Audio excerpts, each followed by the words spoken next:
राजकुमारी और भेड़िए की कहानी। नमस्कार दोस्तों, रहस्य और रोमांच से भरी एक नई कहानी में आपका स्वागत है। आज की कहानी राजकुमारी इलायना और एक रहस्यमय भेड़िए के बारे में है। कहानी के अंत तक हमारे साथ बने रहें। एक बहुत पुराने और भव्य राज्य एल्डोरा में राजकुमारी इलायना रहती थी। वो अपनी बुद्धिमत्ता, साहस और करुणा के लिए जानी जाती थी। 20 साल की इलायना को अपने राज्य से प्यार था, लेकिन उसकी सबसे बड़ी रुचि थी राज्य की सीमा से लगा फंसों का वन। लोगों का कहना था कि ये वन एक प्राचीन अभिशाप के कारण भूतिया है और जो भी इसमें जाता है कभी वापस नहीं आता। कहानियों में अक्सर एक विशाल और क्रूर भेड़िए का जिक्र होता था जो जंगल का रखवाला था। जिज्ञासा की पुकार। इलायना बचपन से ही इन कहानियों को सुनकर बड़ी हुई थी, लेकिन उसका जिज्ञासु मन इस रहस्य को जानने के लिए बेचैन था। वो अक्सर अपनी बालकनी से उस घने वन को देखती और सोचती कि आखिर ऐसा क्या है जो पूरे राज्य को इतने भय में रखता है। एक दिन अपनी 21वीं वर्षगांठ से ठीक पहले इलायना ने उस वन के रहस्य को सुलझाने का फैसला किया। उसने अपनी योजना किसी से साझा नहीं की। अगली सुबह भोर होते ही वह साधारण वेशभूषा में निकली। अपने साथ एक छोटी थैली में पानी, भोजन और एक नक्शा रखा। वन के किनारे पहुंचकर उसने गहरी सांस ली और अंदर कदम रखा। वन का नज़ारा उम्मीद से कहीं ज्यादा शांत और खूबसूरत था। ऊंचे देवदार के पेड़, रंगीन फूल और एक अजीब सी शांतिपूर्ण खामोशी। इलायना को लगा कि लोगों की डरावनी बातें केवल अफवाह थीं। वो लगभग 1 घंटे तक चलती रही, जब अचानक उसे एक भीषण गुर्राहट सुनाई दी। भेड़िए से सामना। डरते हुए इलायना ने पीछे मुड़कर देखा। वहां कुछ ही दूरी पर एक विशाल काला भेड़िया खड़ा था। वो किसी भी सामान्य भेड़िए से बहुत बड़ा था।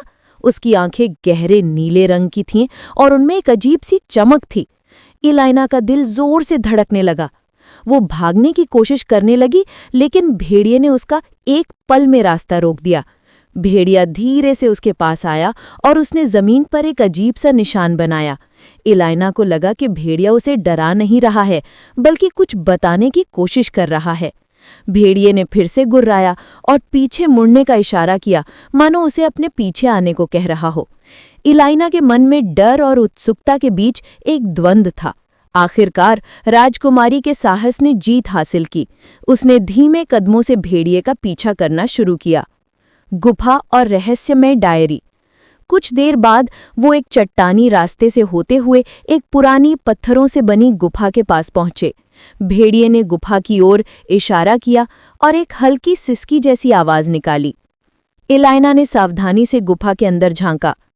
अंदर पत्थरों के बीच एक चमकीली चांदी का लॉकेट रखा था और उसके पास ही एक पुरानी चमड़े की डायरी पड़ी थी। भेड़िया गुफा के मुहाने पर खड़ा हो गया।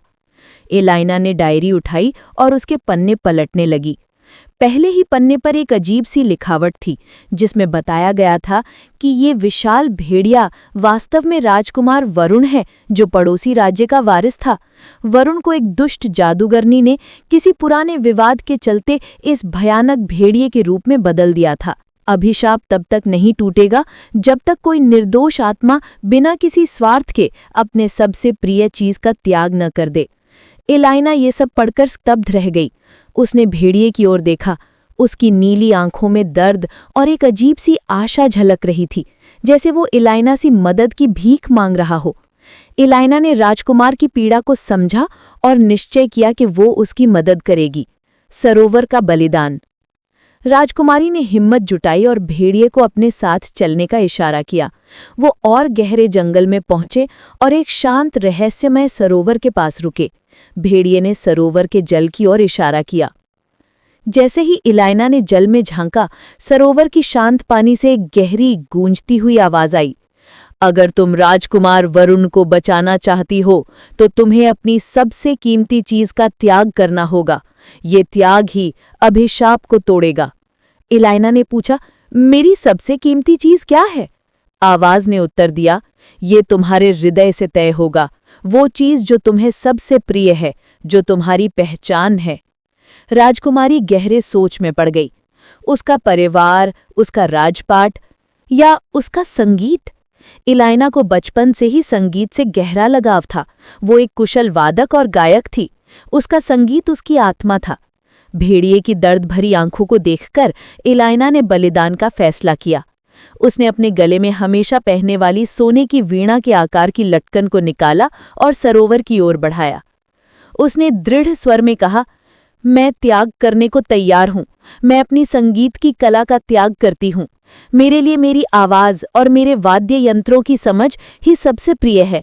मैं इसे वरुण की मुक्ति के लिए अर्पित करती हूं।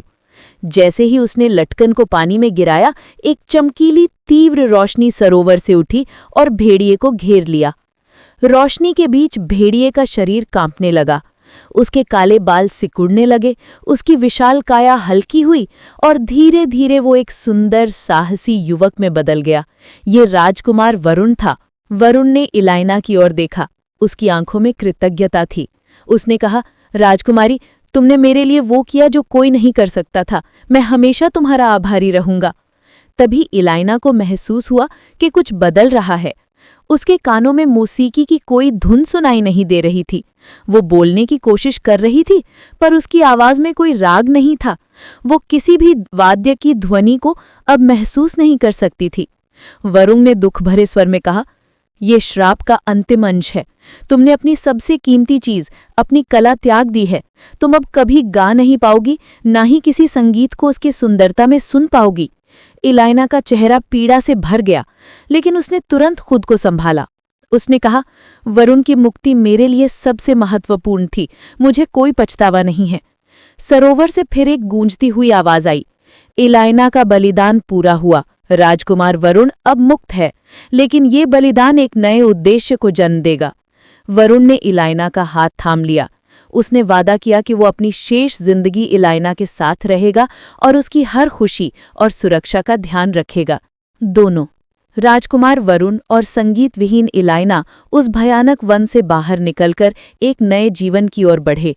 इलाइना ने अपनी सबसे प्रिय चीज खो दी थी, लेकिन उसने एक निर्दोष जीवन को मुक्त किया था और सच्चा प्रेम पाया था। ये कहानी हमें सिखाती है कि सच्चा बलिदान अक्सर हमें हमारी सबसे कीमती चीज से दूर कर देता है, लेकिन बदले में हमें सत्य, करुणा और एक अटूट बंधन की प्राप्ति होती है। धन्यवाद।